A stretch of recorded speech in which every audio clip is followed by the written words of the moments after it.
Para esta mañana es Juan 19 y otra mirada fascinante y contundente al juicio de nuestro Señor Jesucristo ante Pilato, el gobernador romano. Conforme estaba pensando en la persona del Señor Jesucristo y todo su sufrimiento, tuve la oportunidad de leer un poco solo porque quería exponerme nuevamente a aquellos que han escrito sobre Cristo y acerca de su sufrimiento. Y en el proceso de eso leí un libro que es una reimpresión de un libro antiguo puritano llamado Ninguno sino Cristo. El escritor es un pastor llamado Juan Wall, quien en 1650 escribió este libro sobre el Señor Jesucristo. Y en él dijo esto y pensé que era una declaración interesante. Toda su vida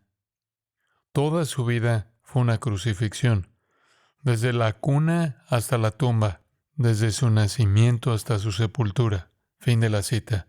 Toda su vida fue una crucifixión.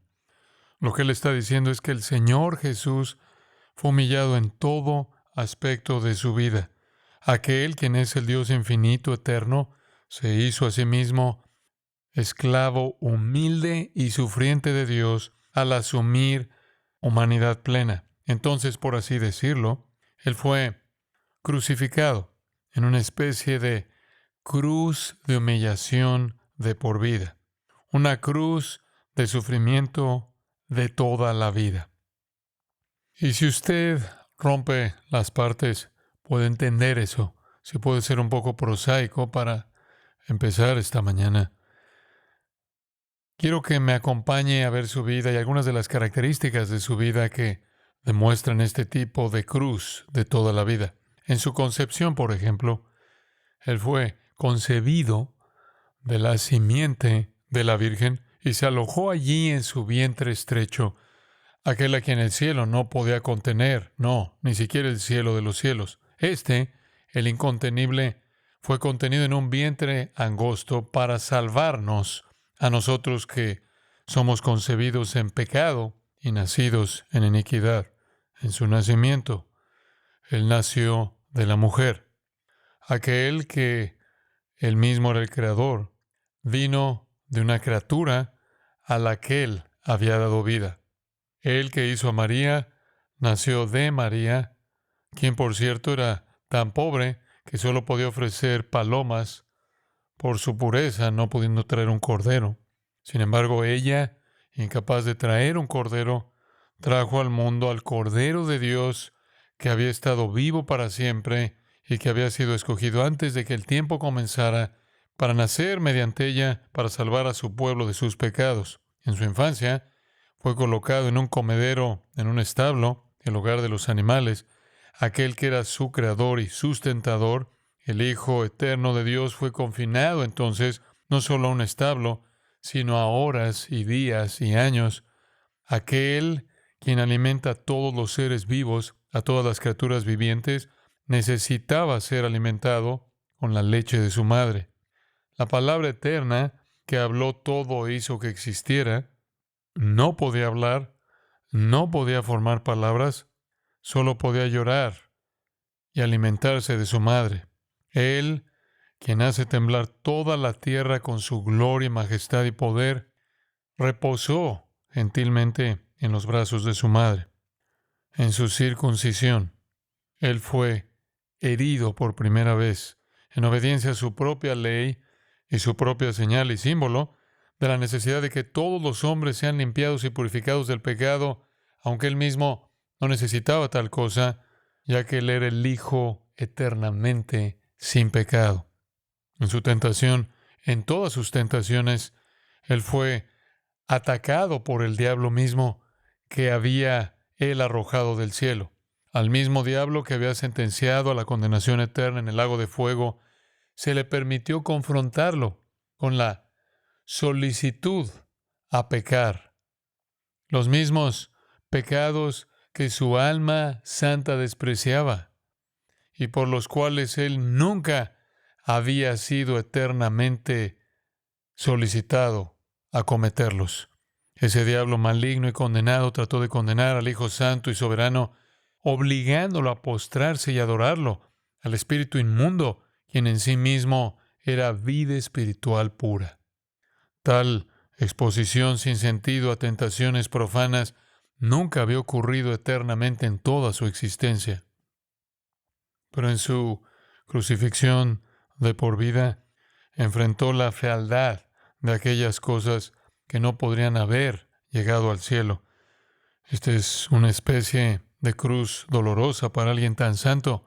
Él la soportó para triunfar sobre ella, a fin de poder ser un sumo sacerdote misericordioso para aquellos de nosotros que somos atacados incesantemente por la tentación y nos volvemos víctimas de ella. En su vida llevó una especie de cruz durante 3 décadas de su vida en su humillación y oscuridad, pero especialmente en los 3 años de ministerio público vivió sin fama, sin honor, sin admiración, vivió como un paria, rechazado y despreciado. Este es el que fue amado por el Padre con amor perfecto, y aquel a quien adoraron todos los santos ángeles y aun los demonios temieron.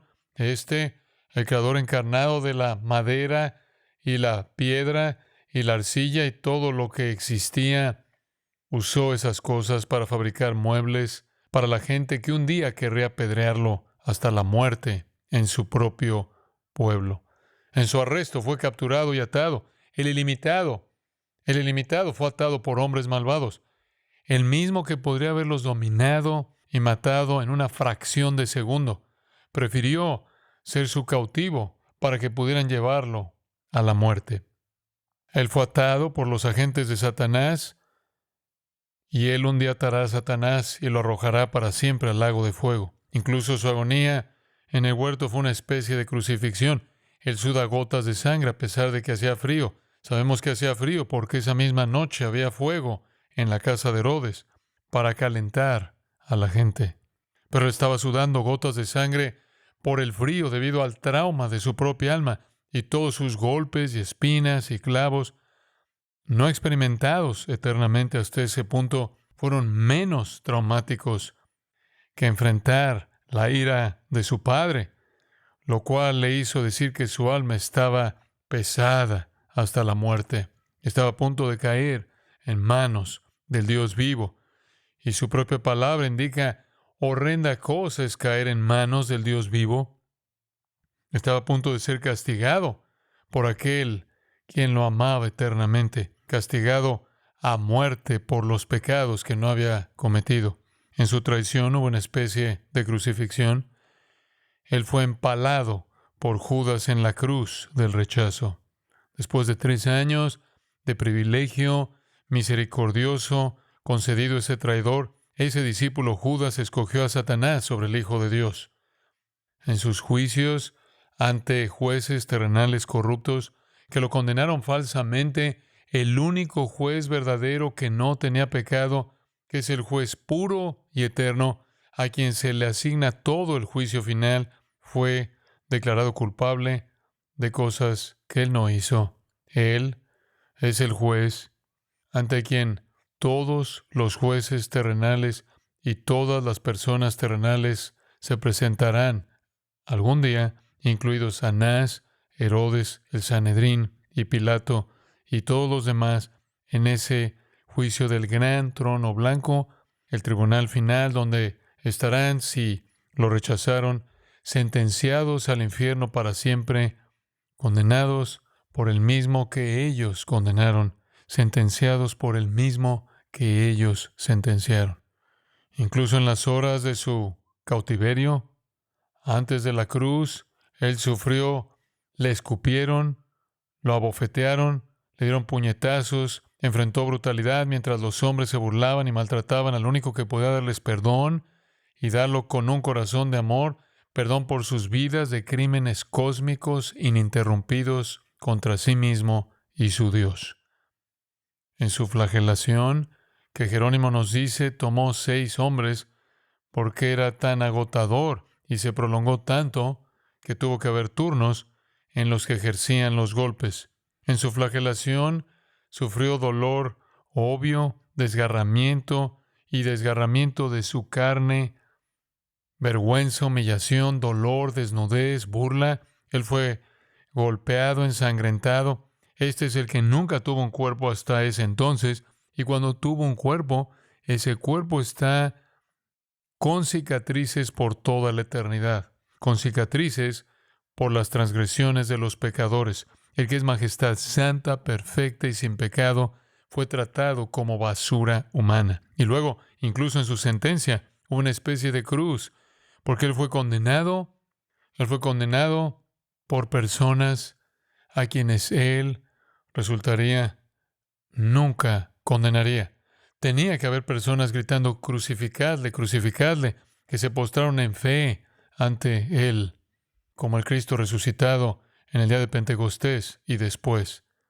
Sí, al que poseía una corona de gloria se le dio una corona de espinas.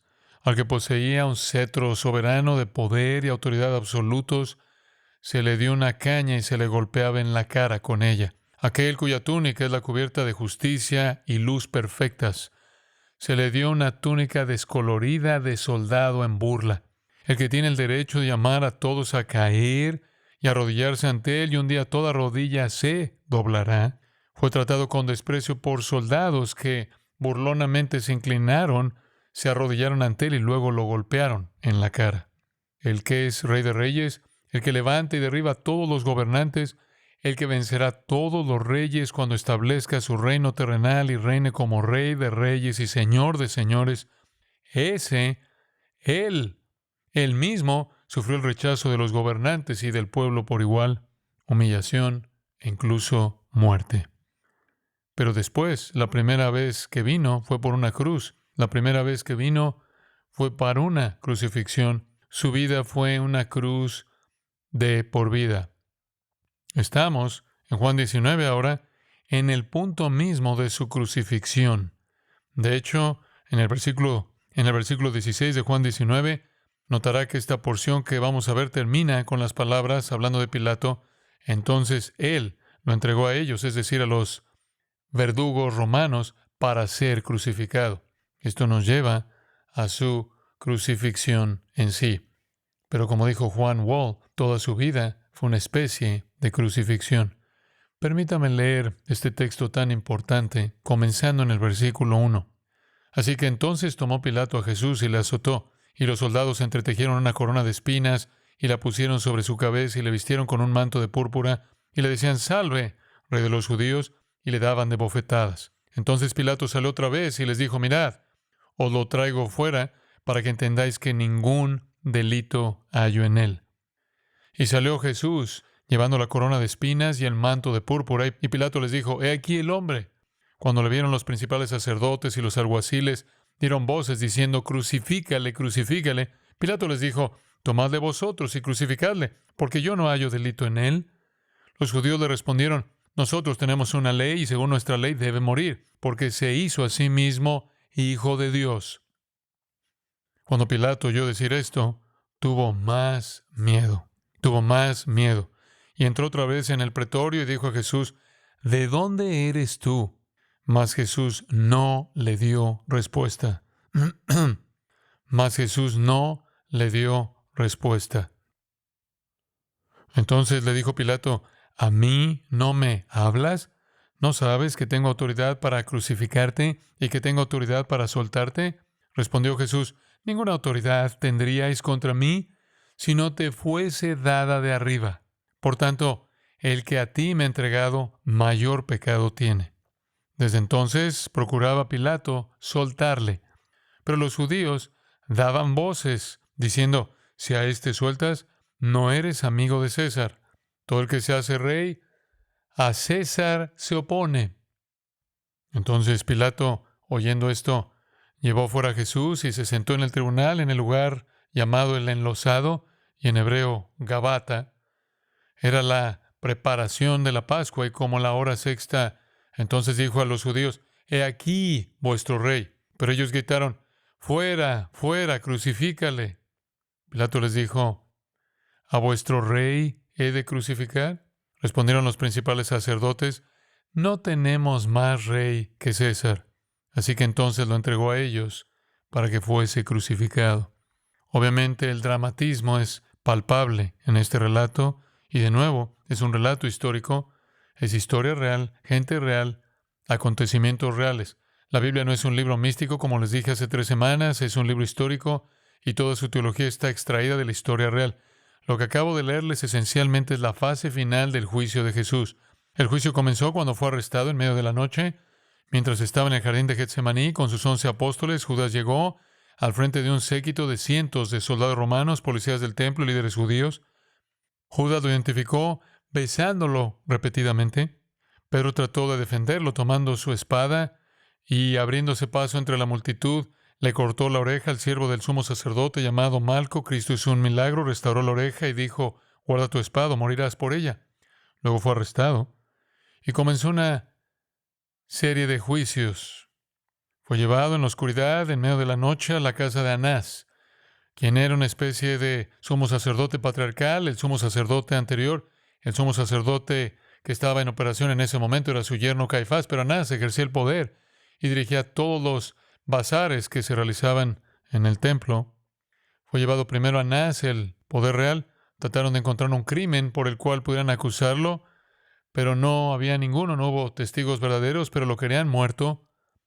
Luego lo pasaron a Caifás y al Sanedrín todavía en medio de la noche. La Corte Suprema Judía se reunió, 71 miembros, incluido el sumo sacerdote Caifás. Decidieron que querían a Jesús muerto. Le dieron la sentencia de muerte sin un delito legítimo, pero era contra la ley tener un juicio en medio de la noche, así que tenían que hacer que pareciera legítimo. Así que al despuntar el alba se reunieron de nuevo en casa de Caifás, el Sanedrín, e emitieron una sentencia de muerte para Jesús. No querían matarlo porque tenían miedo de la multitud. Las multitudes lo habían aclamado como el Mesías a principios de la semana. Todos lo conocían como un gran hacedor de milagros.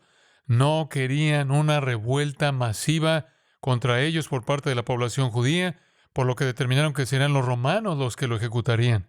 Esto encajaba en el plan de Dios porque allá atrás, en el Antiguo Testamento, la imagen de la serpiente levantada en el desierto era una imagen de Cristo siendo levantado. Cuando los judíos mataban a alguien, lo tiraban al suelo y lo apedreaban. Jesús será levantado. Incluso dijo: será levantado y atraeré a todos hacia mí mismo. Y de hecho en Mateo 10 específicamente él dijo: seré crucificado. Entonces, según el capítulo 18, versículo 32, ellos insistieron en una ejecución romana para cumplir las palabras de Jesús. Dios estaba dirigiendo incluso sus corazones criminales viles. Así que lo llevaron ante Pilato. Pilato tiene que ejecutarlo. Los judíos no tenían derecho a la pena capital. Los romanos aceptaron ese derecho solo quitándolo de su cultura ocupada. Ellos van a Pilato. Fase 1, quieren a Jesús matado, que lo ejecuten. Desfilan crímenes ridículos que no sucedieron. Dijeron que él es una amenaza para destruir el templo, eso no era cierto. Dijeron que él era un malhechor, eso no era cierto. Dijeron que pervierte a la nación, eso no era cierto. Dijeron que prohíbe a los judíos pagar impuestos al César, eso era una mentira. Dijeron que incita al pueblo a rebelarse, eso era una mentira. Dijeron que él se está declarando ser rey y en consecuencia una amenaza para César, eso nunca fue cierto. Ellos lo entregaron a Pilato y le dijeron: mátenlo, no nos cuestionen, solo ejecútenlo. Pero Pilato necesitaba un crimen, necesitaba un cargo, necesitaba una acusación legítima, necesitaba un cargo legítimo, necesitaba alguna evidencia, necesitaba algunos testigos. Era un juez romano, era gobernador y juez. Necesitaba una razón para matar a este hombre. Pero siguieron insistiendo en el asunto. En total, 6 veces se registra en los evangelios que Pilato dijo: no culpable. 6 veces separadas. Él sabía que no había una acusación legítima. Él sabía que Jesús no estaba liderando una revuelta. Él sabía que Jesús no era una amenaza para el César. Él también sabía, dice en Mateo 27:18, que por envidia lo habían arrestado. Digo, no creo que ellos entendieron los asuntos de la teología judía, la teología mesiánica y lo que estaba pasando, pero sabían que era por envidia. Trajeron a Jesús ante Pilato, recuerda el capítulo 18. Pilato confrontó a Jesús, regresa al capítulo 18, versículo 33. Los judíos se quedaron afuera del pretorio, no se contaminarían yendo a un domicilio gentil. Pilato está en el interior con Jesús. Él lo llama y le dice: ¿eres tú el rey de los judíos? Jesús respondió: ¿estás diciendo esto por tu propia iniciativa u otros te hablaron de mí? Vamos a aclarar esto. Este no es tu problema, lo estás haciendo por lo que te han dicho. Pilato responde, versículo 35. Yo no soy judío, ¿verdad? Tu propia nación y los principales sacerdotes te entregaron a mí. ¿Qué has hecho? Jesús respondió, mi reino no es de este mundo. Si mi reino fuera de este mundo, mis siervos pelearían para que yo no fuera entregado a los judíos. Pero tal como es, mi reino no es de este mundo. Esto es confuso, incluso un poco perturbador. Él no conoce el Antiguo Testamento, él no entiende la teología mesiánica, él no entiende el reino espiritual de Dios en absoluto. Entonces Pilato responde en el versículo 37 diciendo, así que tú eres rey. Jesús respondió, bien dices que yo soy rey, para esto he nacido y para esto he venido al mundo, para dar testimonio de la verdad. Todo el que es de la verdad oye mi voz. Jesús está diciendo en esencia, yo soy un rey de la verdad. Este no es un reino terrenal, es un reino trascendente, es un reino de la verdad. Pilato es un cínico que no tiene ni idea de qué es la verdad. Él responde en el versículo 38, ¿qué es verdad? Este es un filósofo, él concluye. Este es un filósofo extraño que tiene una especie de reino místico de la verdad, como él lo llama. Este no es una amenaza para Roma. Entonces, en el versículo 38 salió de nuevo a los judíos y les dijo, no hallo delito en él. No quería ser un títere de los judíos a los que él odiaba. ¿Cómo llegó a odiarlos? Él fue colocado allí por César, Tiberio César, para gobernar. Estuvo allí unos 10 años. Había sido un problema todo el tiempo. Él se había comportado de manera torpe. Había traído escudos con la imagen de César y los judíos se enfurecieron por eso, porque los vieron como ídolos y los querían quitar. Él no lo quiso hacer.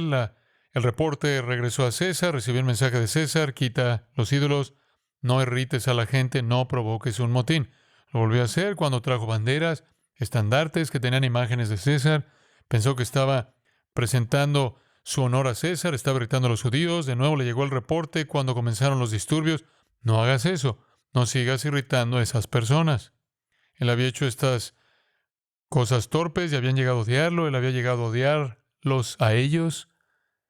Ahora él tiene este prisionero de los judíos que desean que no haga preguntas, simplemente ejecute al hombre. Él sabe que está atrapado de nuevo.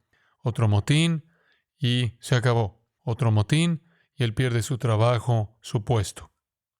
Ahora Pilato había presidido cientos de juicios. Él había visto a muchos criminales acusados, inocentes y culpables.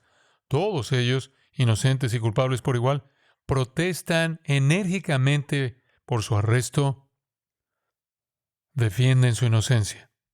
Pero aquí hay un hombre, él sabe que es inocente, que no presenta ninguna defensa.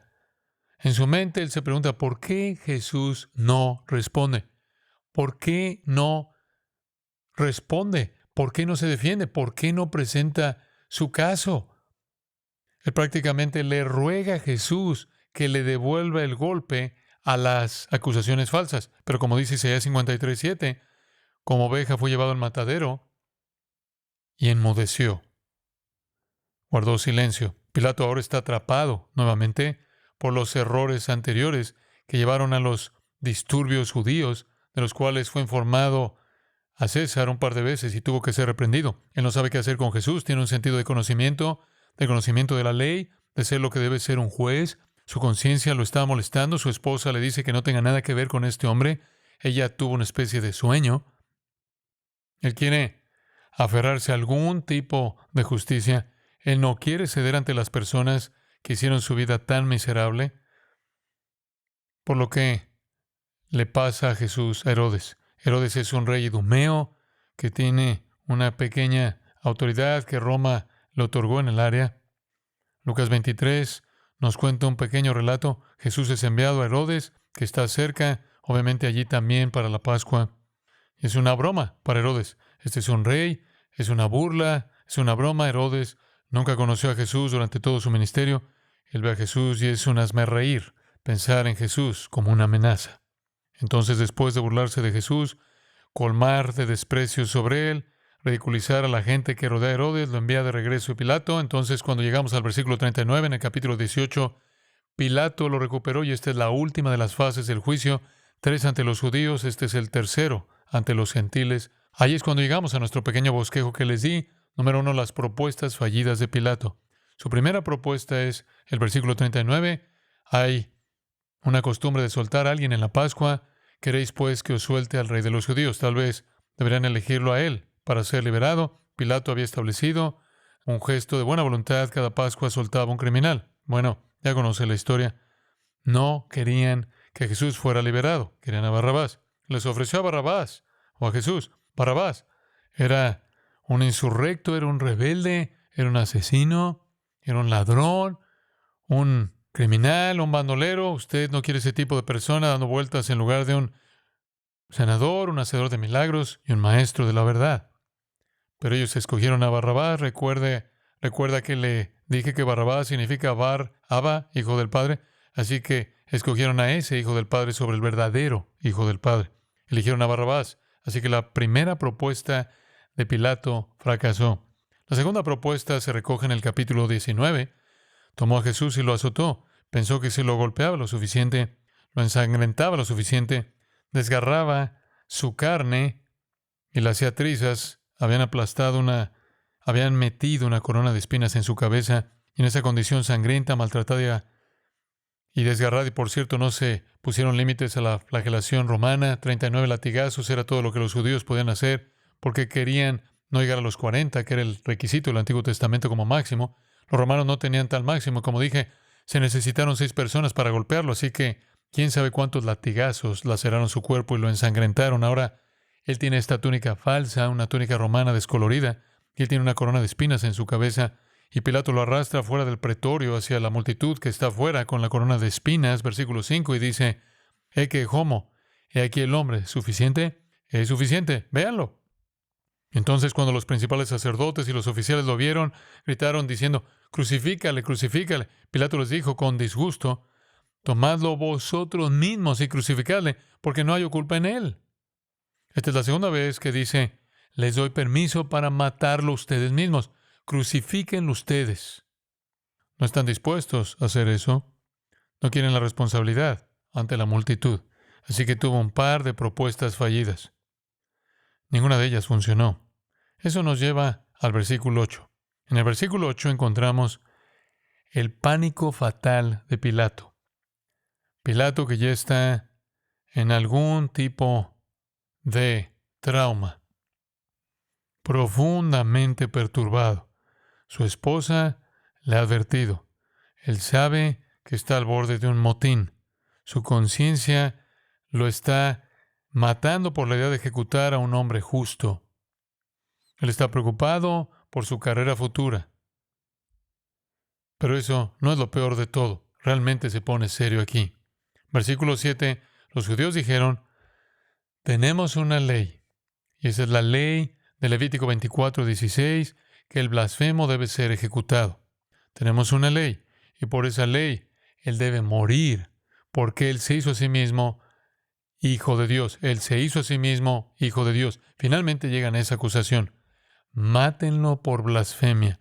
Mátenlo por blasfemia.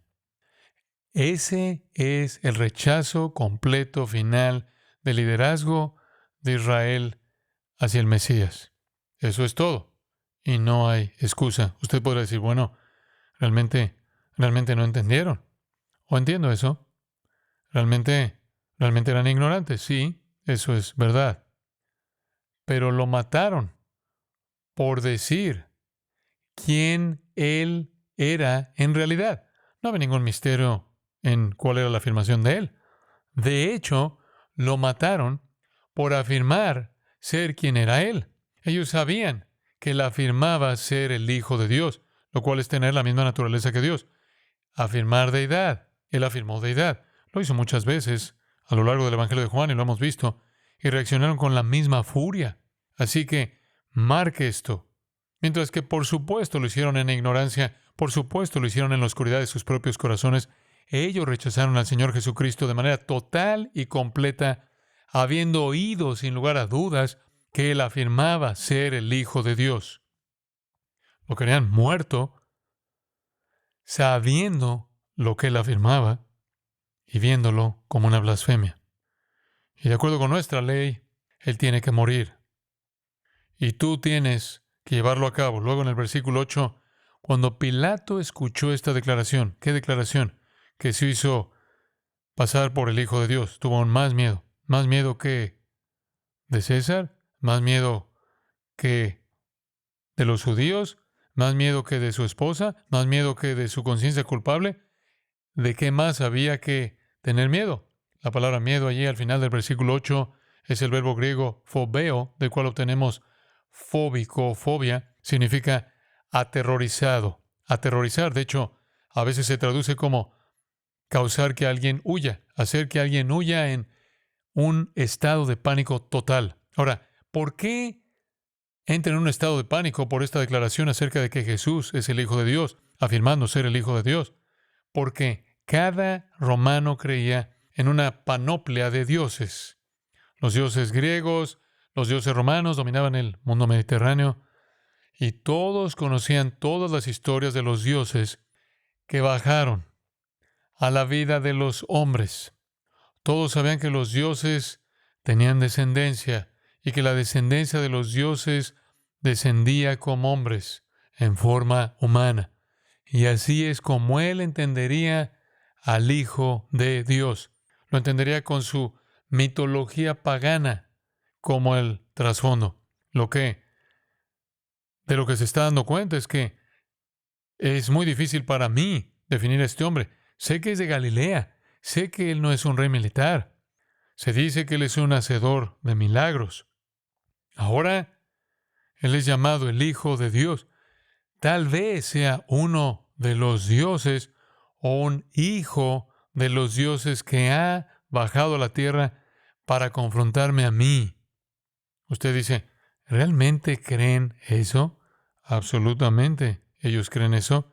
En Iconio, en el capítulo 14 de Hechos, en Iconio, Pablo sana a un hombre, y en el versículo 11 de Hechos 14, la multitud vio lo que Pablo había hecho, y alzó la voz, diciendo en lengua licaónica, los dioses se han vuelto como hombres y han descendido a nosotros, y comenzaron a llamar a Bernabé Zeus y a Pablo Hermes.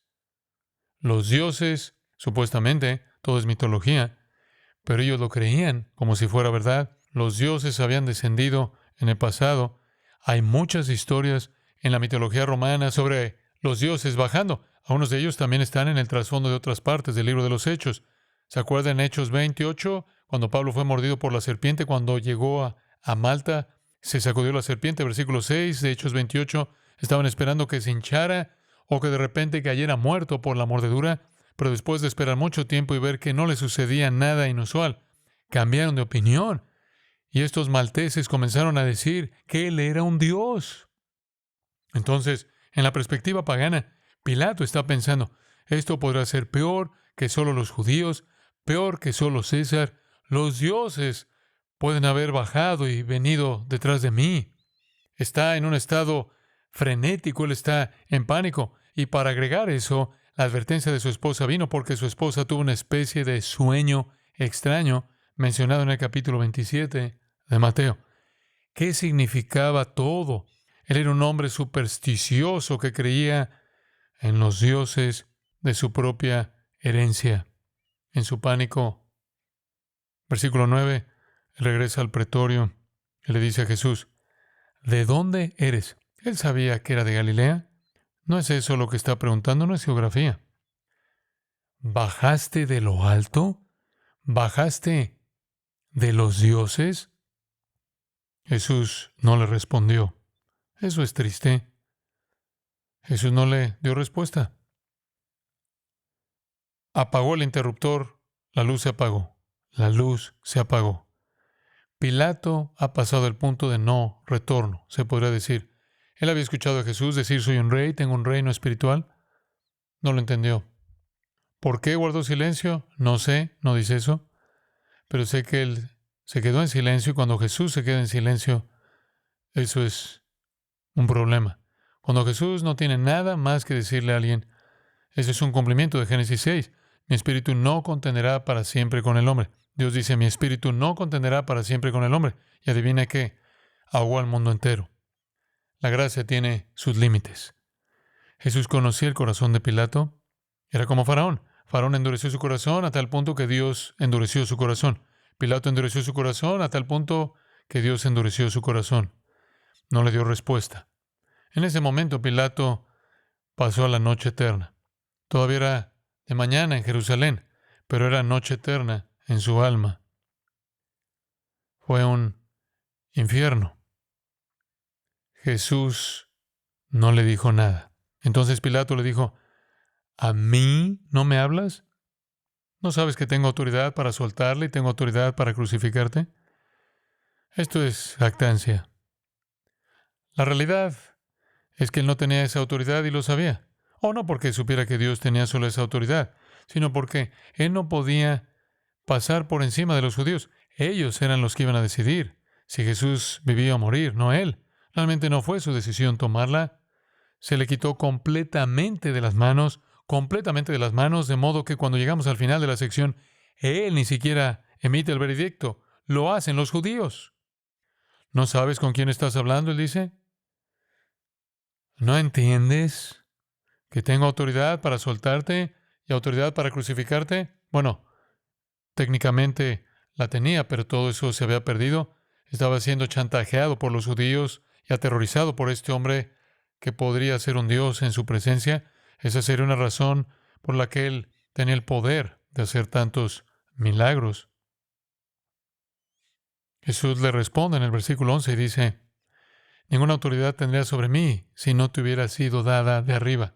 Por tanto, el que a ti me ha entregado, mayor pecado tiene. Esto solo profundiza su temor. No tendrías autoridad sobre mí a menos que te lo hubieran dado de lo alto. Él no sabe acerca del Dios verdadero. De nuevo, en su mitología pagana, algo está pasando aquí que es aterrador. En primer lugar, todos los dioses paganos aterrorizaban a la gente. No habían dioses de gracia. En el panteón romano o en el panteón griego no hay dioses de gracia, no hay dioses de misericordia. Todos son vengativos. Jesús dice, no tienes autoridad a menos que te sea dada de arriba. Por tanto, el que a ti me ha entregado mayor pecado tiene. Pilato no estaba fuera de peligro. Era pecado rechazar a Cristo para cualquiera, pero alguien tenía el mayor pecado. Hay mucha discusión sobre quién es el que me entregó a ti. Tiene el mayor pecado, es bastante obvio. No es Judas. Judas no entregó a Jesús a Pilato. Caifás lo hizo. Caifás, el sumo sacerdote, y el Sanedrín, la Corte Suprema Judía, ellos tenían la culpa más grande. ¿Pilato tiene culpa? Sí. ¿Tienen culpa los verdugos romanos? Sí. Pero la culpa más grande es para los líderes de Israel. Recuérdelo. Hay culpa y hay culpa más grande. Hay culpa y hay culpa más grande. Eternamente hay castigo y hay castigo más grande y castigo más grande y castigo más grande. No todos los delitos son iguales. Pilato es culpable, pero su culpa no asciende al nivel de aquellos que lo entregaron a Pilato. Jesús está hablando un lenguaje extraño. Él es de arriba, la autoridad es de arriba, Él es el Hijo de Dios, Él tiene un reino que no es de este mundo. Pilato está aterrado. Como resultado de esto, dice el versículo 12, Pilato se esforzó por soltarlo. No sabemos cuáles fueron esos esfuerzos, pero hizo algunos esfuerzos, intensificó los esfuerzos. Es demasiado tarde. Es demasiado tarde, los judíos lo tienen agarrado por el cuello. Todos los esfuerzos fueron en vano, porque los judíos en el versículo 12 gritaron diciendo, si sueltas a este hombre, no eres amigo de César. Todo el que se hace pasar por rey se opone a César. ¿Se da cuenta usted del cambio? Fue una blasfemia lo que dijeron que era el crimen diciendo que Él es el Hijo de Dios. Eso no tenía nada que ver con Pilato. Así que tuvieron que cambiar de nuevo a, este es un hombre que dice ser un rey, es un rival de César, amenaza a César. Solo manipulación. Si sueltas a este hombre, no eres amigo de César. ¿Sabe lo que escuchó Pilato en ese momento? Si dejo ir a este hombre, habrá un motín. Ese motín va a ser tan grande que le enviarán un mensaje a César: estoy acabado. Y en un acto de autoprotección pagana, él va a tener que ceder. Esa fue la gota que derramó el vaso. No eres amigo de César. Vamos a decirle a César que te has alineado con otro rey. Te has alineado con otro rey. Un rey rival. Vas a perder tu vida, Pilato. Bueno, Pilato tiene que tomar una decisión, así que vamos de sus propuestas fallidas a su pánico fatal hasta el último punto, su pronunciamiento final. Versículo 13. Pilato, cuando oyó estas palabras, había acabado, se había terminado, veredicto a punto de ser pronunciado, sacó a Jesús, lo sentó en el tribunal, el bema, la plataforma elevada, estableció el tribunal, instaló el banco, tomó su asiento como juez. El lugar se llama el enlosado. Estado en ese lugar se identifica tradicionalmente como el enlosado de Jerusalén, en hebreo, Gabata. Establece un tribunal. Él toma su lugar como juez. Para comenzar los procedimientos finales, leemos que es el día de preparación para la Pascua. Es viernes. Temprano la Pascua no comienza hasta el viernes por la noche, al atardecer. Así que es el día de preparación para la Pascua. Para los judíos de Judea, los judíos de Galilea la celebraron la noche anterior y es como la hora sexta. Todavía son alrededor de las 6 de la mañana, según el cálculo romano, 12 a 12. Todavía es temprano en la mañana. Todo esto ha pasado. Todo esto ha sido comprimido y amontonado en un breve tiempo de madrugada. Antes de que Pilato pueda decir algo sobre un veredicto, les dijo a los judíos: he aquí vuestro rey. Primero dijo: he aquí el hombre. Ahora dice: he aquí vuestro rey. Este es su rey. Burla, desprecio, sarcasmo, menosprecio. Él no emite un veredicto, el pueblo hace eso, ellos están a cargo. Él ha establecido su tribunal, establecido la plataforma, la bema, el asiento del juicio, pero ellos pronuncian el veredicto. Gritaban: fuera, fuera, crucifícale. Pilato, ahora lleno de desdén, sarcasmo, les dijo: ¿he de crucificar a vuestro rey? Y el sumo sacerdote dijo en una afirmación contundente: no tenemos más rey que a César.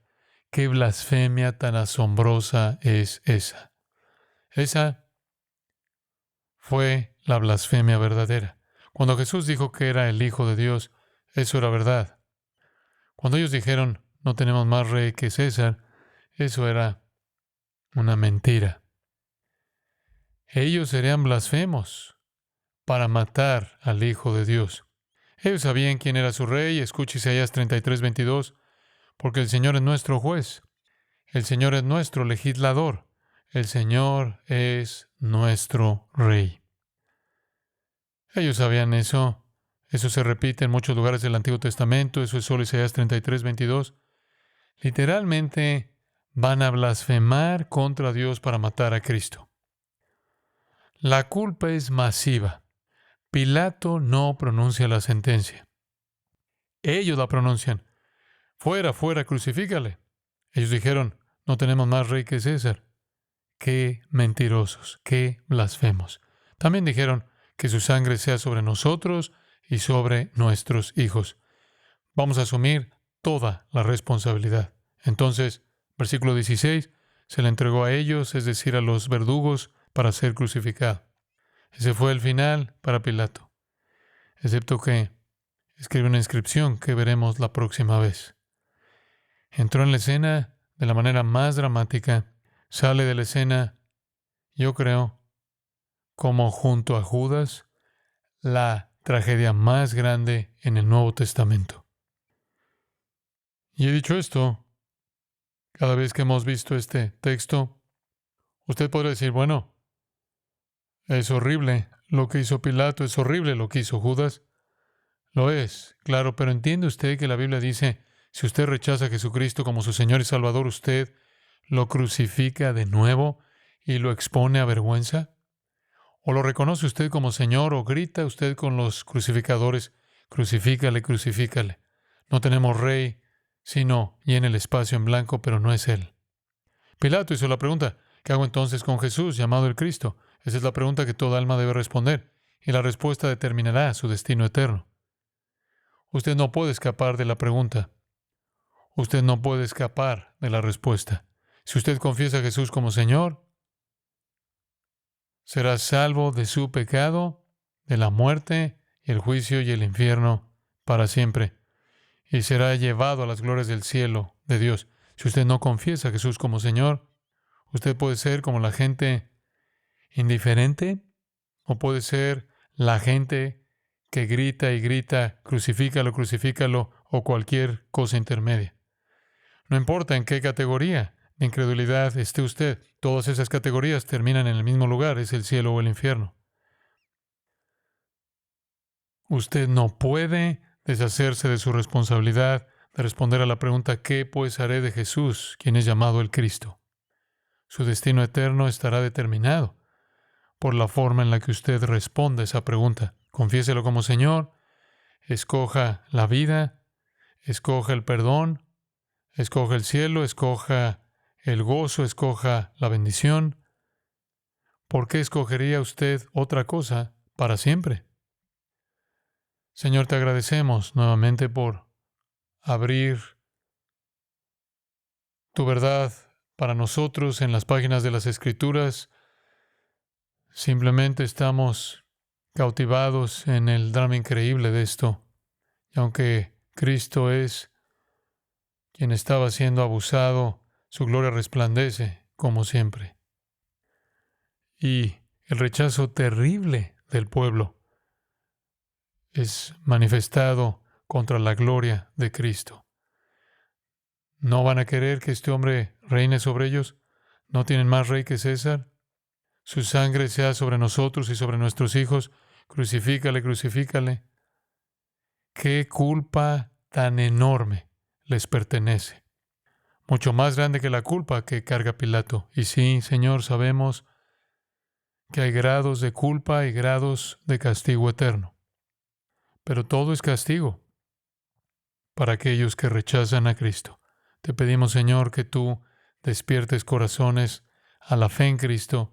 Hazlo atractivo, maravilloso, glorioso, que la gente vea su gracia y amor, misericordia, y que la gente comience a entender, tal vez de una manera en la que no han entendido antes, que toda su vida, toda esta especie de vida crucificada que Él vivió, toda una vida de humillación y encierro, una vida de rechazo que culminó en la cruz, fue un acto de amor para proveer un sacrificio por el pecado, para tomar el lugar de pecadores que creen en Él.